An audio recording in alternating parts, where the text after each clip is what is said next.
الحمد لله وكفى والصلاة والسلام على عباده الذين اصطفى وأشهد أن لا إله إلا الله وحده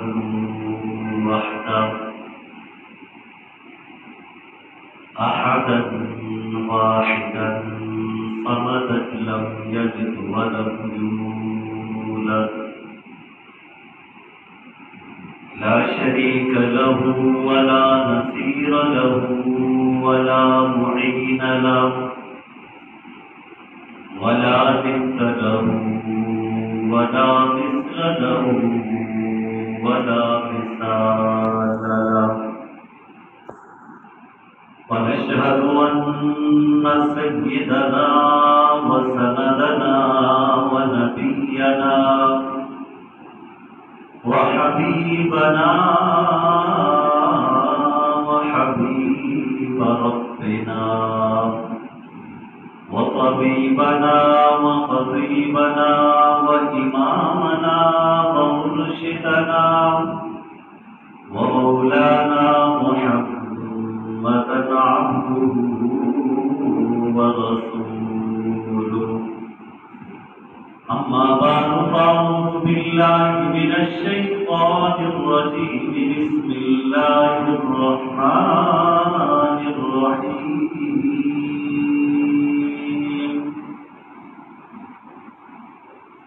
لا يغادر صغيرة ولا كبيرة إلا أحصاها آمنت بالله صدق الله مولانا العظيم وصدق رسوله النبي الكريم ونحن على ذلك لمن الشاهدين والشاكرين والحمد لله رب العالمين يا رب صل وسلم دائما أبدا على حبيبك خير الخلق كلهم هو الحبيب الذي ترجى شفاعته لكل هول من الأهوال مقتحم جاءت لدعوته الأشجار ساجدة تمشي إليه على ساق بلا قدم فاق النبيين في خلق وفي خلق ولم يدانوه في علم ولا كرم اللهم صل على محمد وعلى آل محمد كما صليت على إبراهيم وعلى آل إبراهيم إنك حميد مجيد اللهم بارك على محمد وعلى آل محمد كما باركت على إبراهيم وعلى آل إبراهيم إنك حميد مجيد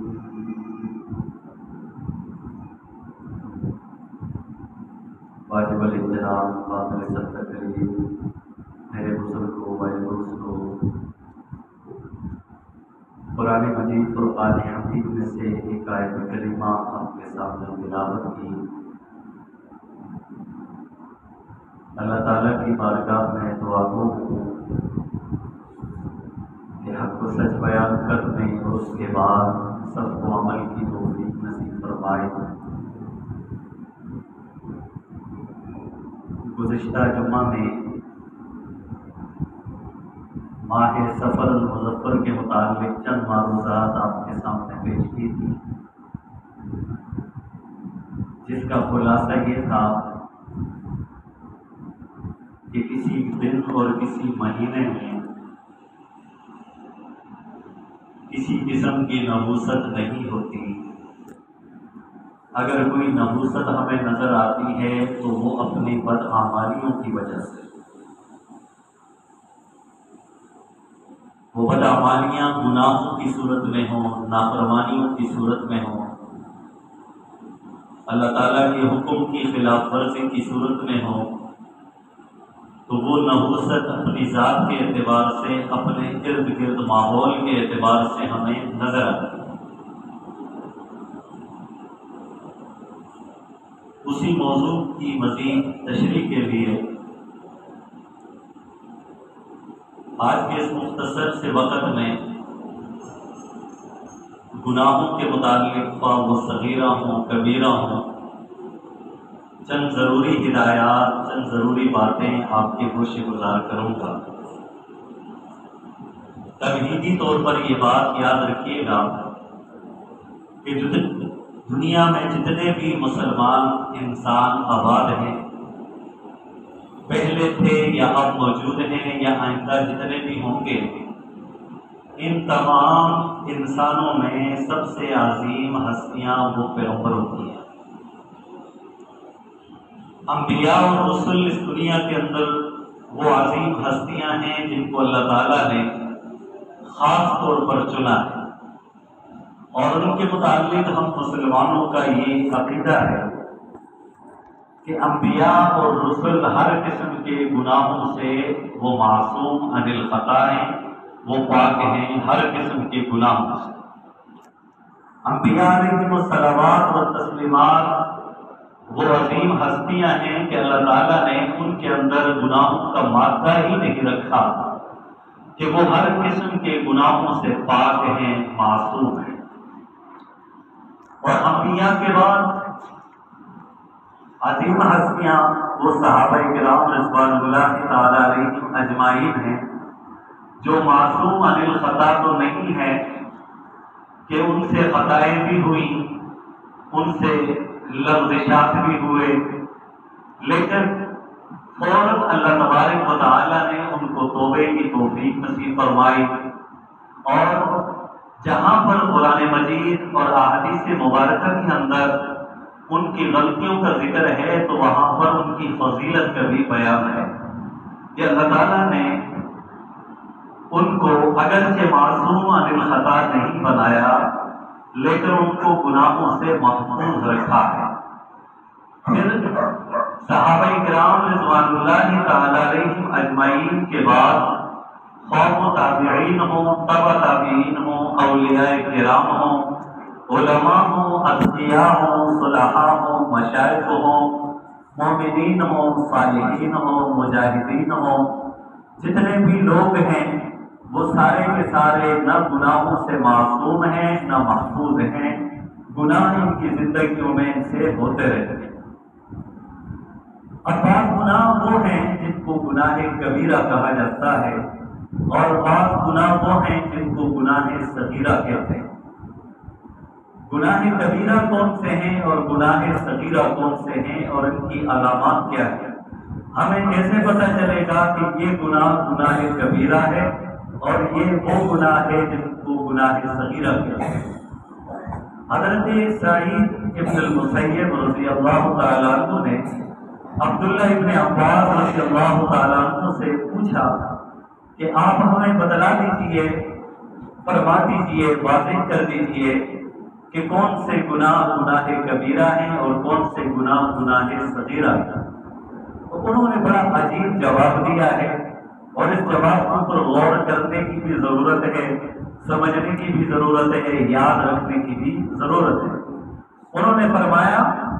کہ توبہ اور استغفار کے ہوتے ہوئے گناہ کبیرہ نہیں رہتا، اور اسی طرح کسی گناہ پر اصرار کرنے کی وجہ سے وہ گناہ صغیرہ نہیں رہتا۔ یعنی اگر کوئی شخص خدا نہ خواستہ اس نے کوئی گناہ کبیرہ کر لیا، مثلا اس نے شرک کیا، اب توبہ طائب ہونا چاہتا ہے، اس نے شراب پی، توبہ طائب ہونا چاہتا ہے، زنا کیا، توبہ طائب ہونا چاہتا ہے، والدین کی نافرمانی کی تو اب توبہ طائب ہونا چاہتا ہے، تو فرمایا کہ اپنے گناہوں کے اوپر توبہ کرنے کی وجہ سے اس کا یہ کبیرہ گناہ کبیرہ باقی نہیں رہتا، اللہ تعالیٰ اس کو معاف فرما دیتے ہیں۔ یہ گناہ کبیرہ ہے جن کو میں نے ذکر کیا، شرک سب سے بڑا گناہ ہے۔ اس کائنات میں جتنے بھی گناہ ہیں، شرک اللہ کی ذات کے اندر کسی کو شریک قرار دینا، عبادت میں، صفات میں، ذات میں، اللہ تعالیٰ کی قدرت میں، اللہ تعالیٰ کے اختیار میں کسی کو بھی شریک قرار دینا، یہ شرک کہلاتا ہے۔ اور یہ شرک جو ہے اس دنیا کے اندر سب سے بڑا ظلم ہے، سب سے بڑا گناہ ہے۔ اب کسی نے اپنی زندگی شرک کے اندر گزاری، اب وہ توبہ طائب ہونا چاہتا ہے، تو حضرت عبداللہ ابن عباس رضی اللہ تعالیٰ عنہ کے قول کے مطابق اب اس کا یہ گناہ کبیرہ نہیں ہوگا، توبہ اور استغفار کرنے کی وجہ سے اللہ تعالیٰ اس کے شرک والے گناہ کو بھی معاف کرتا ہے۔ بلکہ حدیث پاک کے اندر تو یہاں تک آتا ہے، فرمایا کہ اگر 100 سالہ کافر جس نے 100 سال کی زندگی کفر کے اندر گزارا، اور آپ جانتے ہیں کہ کافروں کا ٹھکانہ وہ جہنم ہے، کافر جہنم میں جائیں گے، ان کو جہنم سے نہیں نکالا جائے گا، وہ ہمیشہ کے لیے جہنم میں رہیں گے۔ فرمایا کہ 100 سالہ کافر اگر صدق کے دل سے وہ کلمہ پڑھ لے، مسلمان ہو جائے، تو اللہ تبارک و تعالیٰ اس کے 100 سال کے سارے گناہوں کو معاف فرمائے۔ تو گناہ کبیرہ توبہ اور استغفار کرنے سے اللہ تعالیٰ معاف فرماتے ہیں، اور صغیرہ گناہ جو ہے ان کے اوپر اصرار کرنے سے، ہمیشگی کرنے سے وہ گناہ کبیرہ کے مرتکب ہوتے ہیں، اور ایسے شخص جو ہے، ایسے اشخاص، ایسے لوگ جو ہے وہ جہنم میں چلے جاتے ہیں۔ تو کسی گناہ کو چھوٹا سمجھنا ہی نہیں چاہیے۔ حدیث پاک کے اندر آتا ہے کہ اللہ تبارک و تعالیٰ کی اطاعت اصل چیز ہے، اور اللہ تبارک و تعالیٰ کی اطاعت سے خلاف ورزی کرنا یہ گناہ کبیرہ ہے۔ مثلاً اللہ تعالیٰ نے حکم دیا ہے نماز پڑھنے کا، اب کوئی جان بوجھ کر نماز نہیں پڑھتا تو گناہ کبیرہ کا مرتکب ہے، بڑے گناہ کا مرتکب ہے۔ تو اللہ تبارک و تعالیٰ کی اطاعت کی خلاف ورزی کرنا یہ کیا ہے؟ گناہ کبیرہ۔ اور اللہ تبارک و تعالیٰ کی اطاعت میں آ جانا یہ اللہ کی رضا ہے۔ اور کبھی کبھار اللہ تعالیٰ کی نافرمانی وہ چھوٹے گناہ سے بھی ہوتی ہے، جس کو ہم چھوٹا سمجھ کے کہتے ہیں خیر صلی اللہ کی کوئی بات نہیں، کوئی بات نہیں، کر لیا تو کیا ہوا۔ ذرا یہ تو سوچنا چاہیے جو کیا ہے اگرچہ گناہ چھوٹا ہے لیکن کس کی نافرمانی میں کر رہے ہیں؟ رب کی نافرمانی۔ تو رب کی نافرمانی کی وجہ سے بس اوقات انسان کی پکڑ کا باعث جو گناہ بنتا ہے وہ صغیرہ ہوتا ہے، اور کبھی کبھار اللہ تبارک و تعالی انسان کی اس چھوٹی سی نیکی کو جو بندہ اس کو نظر انداز کرتا ہے، کوئی نیکی نہیں سمجھتا، لیکن اللہ کی فرما برداری میں ہوتی ہے، اللہ تعالیٰ اس کی بخشش کا فیصلہ فرما دیتے ہیں۔ تو پکڑ کے باعث کبھی کبھار چھوٹی غلطی بن جاتی ہے، اور بخشش کا باعث بھی کبھی کبھار چھوٹی نیکی بن جاتی ہے۔ نہ نیکی کو چھوٹا سمجھنا چاہیے، نہ گناہ کو چھوٹا سمجھنا چاہیے۔ انسان کے دل کے اندر جو ایمان ہوتا ہے، اس کی مثال آپ یوں سمجھ لیجیے جس طرح ایک قندیل ہوتی ہے، ایک چراغ ہوتا ہے، چراغ جب روشن ہوتا ہے تو اپنی روشنی بکھیرتا ہے، قندیل روشن ہوتی ہے، لالٹین روشن ہوتی ہے، کوئی بھی چیز روشن ہو تو وہ اپنی روشنی کو بکھیر دیتی ہے، اور جیسے ہی اس کے ارد گرد کوئی سایہ کر دیا جائے، کسی چیز سے اس کو ڈھانپ دیا جائے تو وہ روشنی ختم ہو جاتی ہے۔ تو ایمان کے اندر، ایمان جب دل کے اندر ہوتا ہے تو اس کی روشنی پھیلتی ہے، تو چھوٹے گناہ جب بندہ کرتا ہے آہستہ آہستہ آہستہ آہستہ وہ اس دل کے اندر جو روشن ایمان ہوتا ہے اس کو بجھا لیتی ہے، اور اس سے ایمان بھی آدمی کا طلب ہو جاتا ہے۔ جس طرح کہ آپ دیکھیں کہ بس اوقات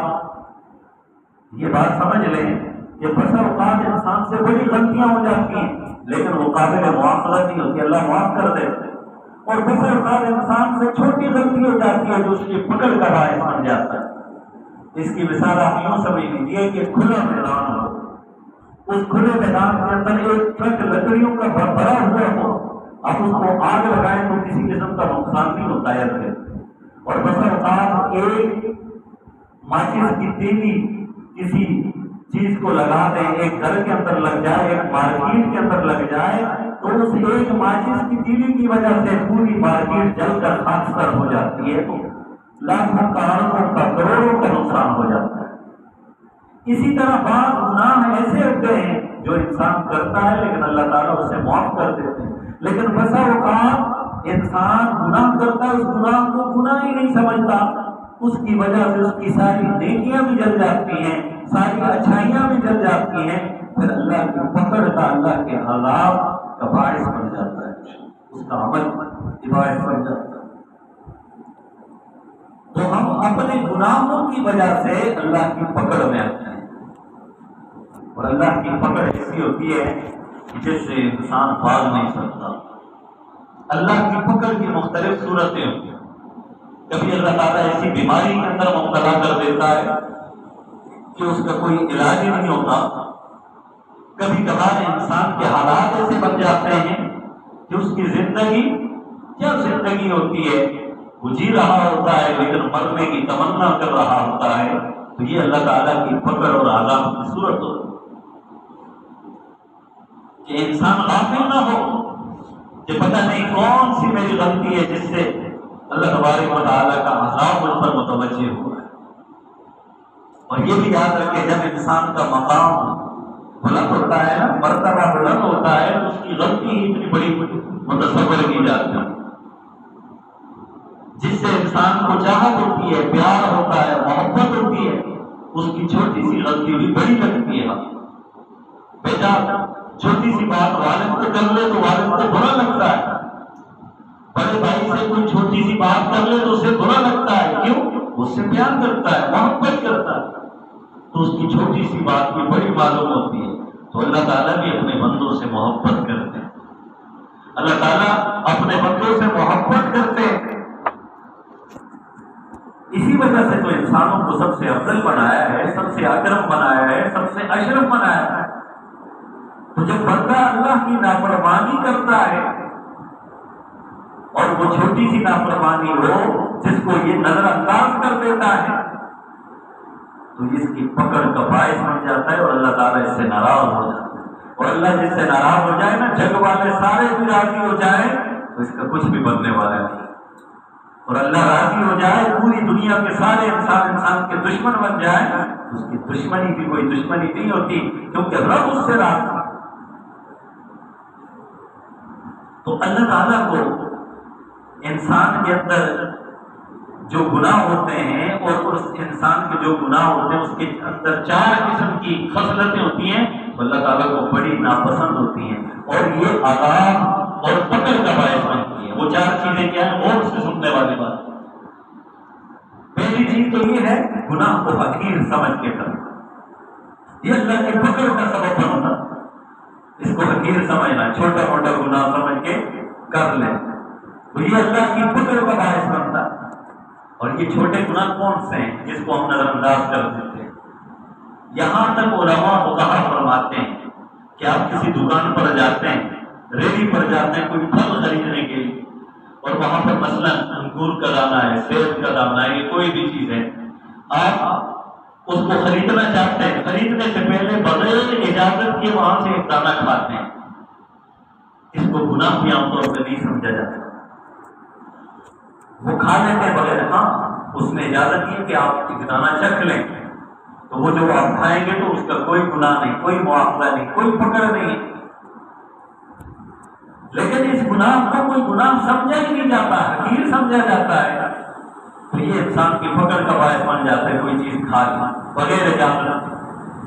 کوئی ٹرالی جا رہی ہے اور اس کے اوپر جو ہے وہ گنے لدے ہوئے ہیں اور آپ نے وہاں سے گنا کھینچ کر وہ کھا لیا بغیر اجازت، اس کو گناہ ہی نہیں سمجھا آپ نے، تو یہ کبھی کبھار پکڑ کا باعث ہے۔ یہ چھوٹا سا گناہ جس کو عام طور پر گناہ ہی نہیں سمجھا جاتا، حدیث پاک کے اندر آتا ہے الاحتقار، کسی گناہ کو گناہ نہ سمجھنا، گناہ کو حقیر سمجھ کے کرنا، یہ انسان کی پکڑ کا باعث بن جاتا ہے۔ راستے میں جا رہے ہیں، آپ نے روڑا پھینک دیا اور کسی مسلمان کو اس سے ٹھوکر لگی اور نیچے گرا،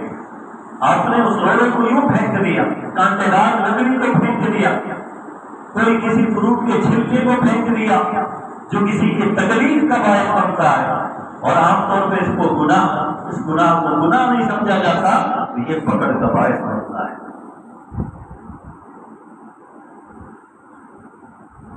اور دوسری چیز جو انسان، وہ گناہ جو پکڑ کا سبب بنتا ہے، اور وہ ہے الاستبشار، کہ گناہ کے اوپر خوش ہونا کہ میں نے یہ گناہ کیا، رات کو گناہ کیا، صبح کر محفل میں دوستوں کو بتا دیا وہ میں نے تو یہ کیا ہے، میں نے یہ کیا ہے۔ جب کوئی بزرگ شاہ سے بیٹھے نوجوانوں میں ہوتا ہے، تم کیا جوان ہو، ہم جب جوان ہوتے تھے ہم یہ گناہ کیا کرتے تھے، ہم یہ کام کیا کرتے تھے، اس گناہوں کے اوپر خوش ہو کر بتلانا، یہ گناہ ایسا گناہ ہے جو پکڑ کا باعث ہے۔ کتنے ہی ایسے گناہ کر رہے ہوتے، یہ گناہوں کو حقیر سمجھتے ہیں اور گناہوں کے اوپر خوش ہو کر لوگوں کو بتلاتے ہیں۔ یاد رکھیے گا، جب بندے سے گناہ ہوتا ہے، اگر وہ نادم ہو جائے، شرمسار ہو جائے، اللہ کی طرف چلا جائے، رجوع کر لے تو اللہ تعالیٰ اس کو معاف کر دیتے ہیں۔ پھر یہ بندہ خود اپنے گناہوں کو تازہ کرتا ہے، لوگوں کو بتلاتا ہے، اجی میں نے رات کو یہ کیا، میں نے پچھلے ہفتے یہ کیا، پچھلے مہینے یہ کیا، اور میں نے وہ فلاں کارنامہ سر انجام دیا۔ جو گناہ کیا ہوتا ہے اس کو بیان کرنے کی وجہ سے وہ اللہ کے عذاب کو دعوت دے رہا ہوتا ہے۔ اس سے اپنے آپ کو بات کرنا۔ تیسری قسم کے وہ گناہ، وہ عادت جو بندہ اپناتا ہے، وہ اللہ کے عذاب کو دعوت دے رہا ہوتا ہے، پکڑ کا باعث بنتا ہے اللہ کے ہاں۔ وہ کون سا گناہ ہے؟ الاستغراء، گناہ کے اوپر گمان کرنا، غرور کرنا، چلو کچھ کوئی بات نہیں ہے، میں نے کیا تو کیا ہوا،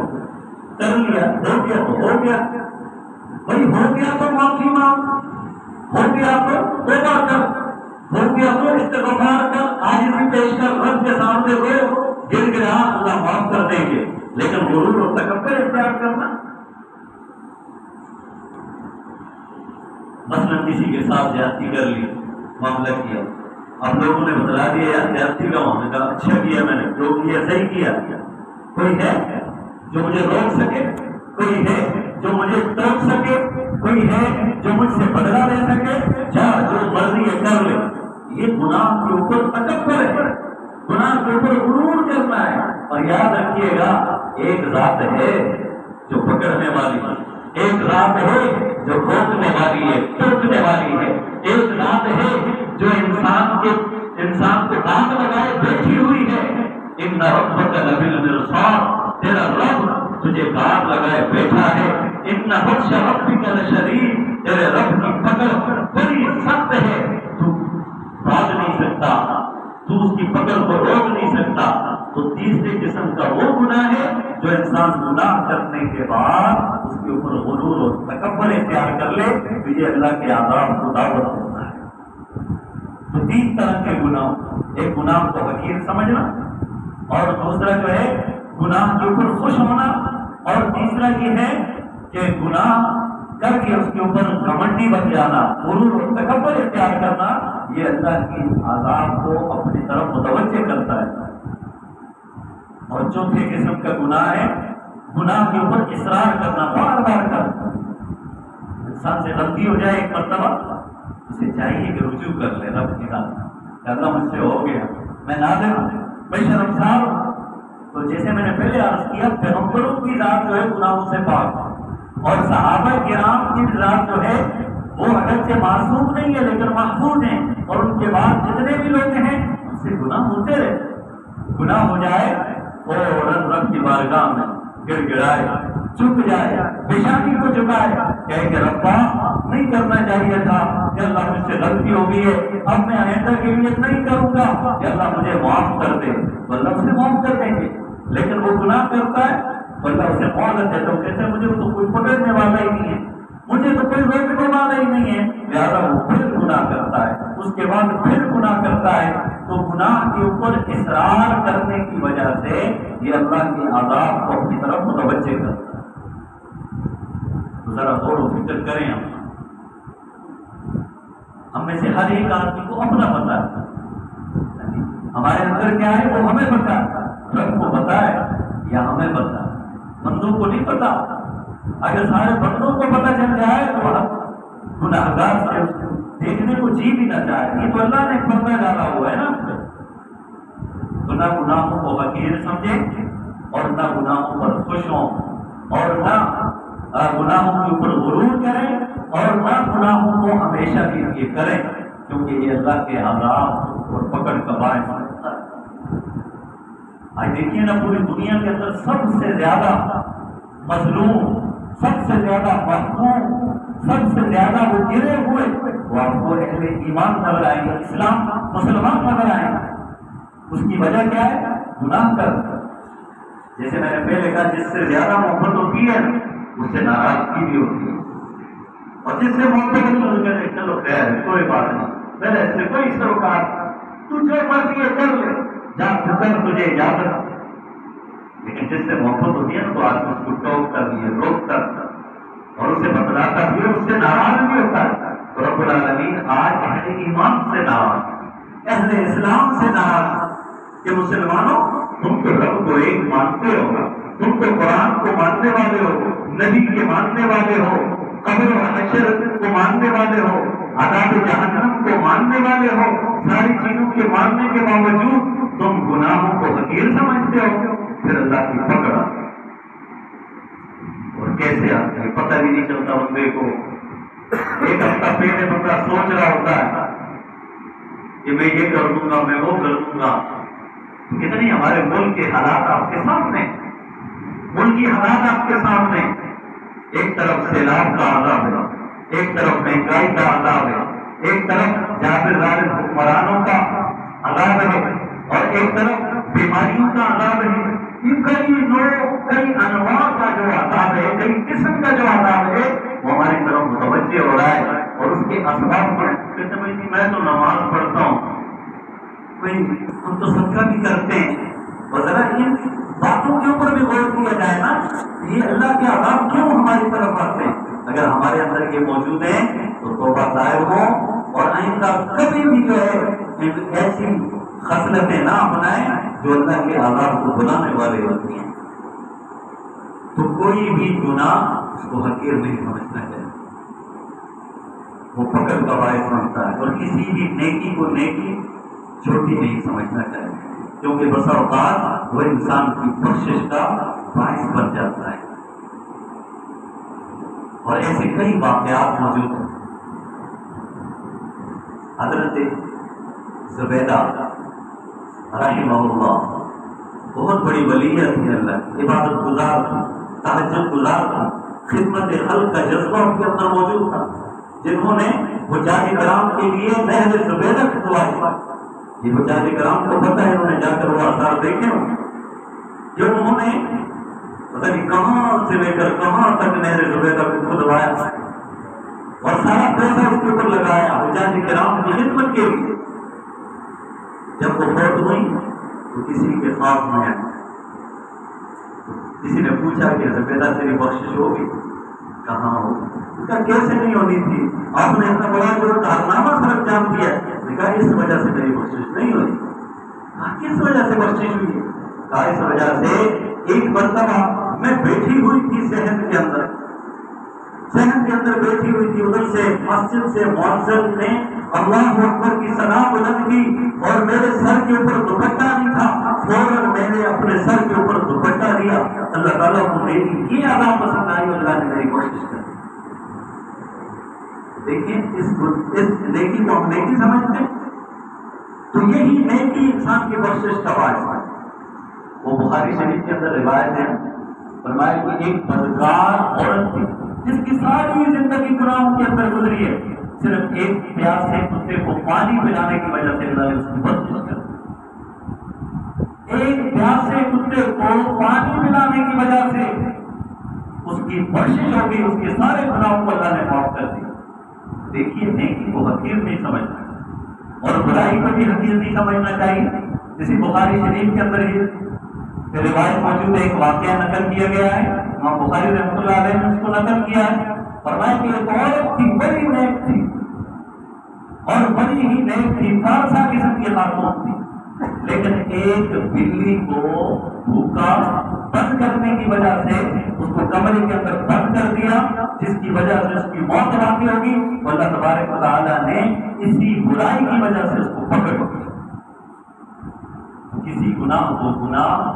صغیرہ سمجھ کے کر لیں، یہ گناہ پر اصرار ہے، یہ اللہ کی پکڑ کا باعث بنتا ہے۔ گناہ کو حقیر نہ سمجھیں اور کسی نیکی کو بھی حقیر نہ سمجھے، پھر ایسا نہ ہو کہ اللہ کی طرف سے عذاب آ جائے اور ہمیں پتہ بھی نہ چل جائے، پھر سب کچھ چھین لیا جاتا ہے، پھر وہ جو محلات میں رہنے والے ہوتے ہیں وہ کھلے آسمان پر آ جاتے ہیں، وہ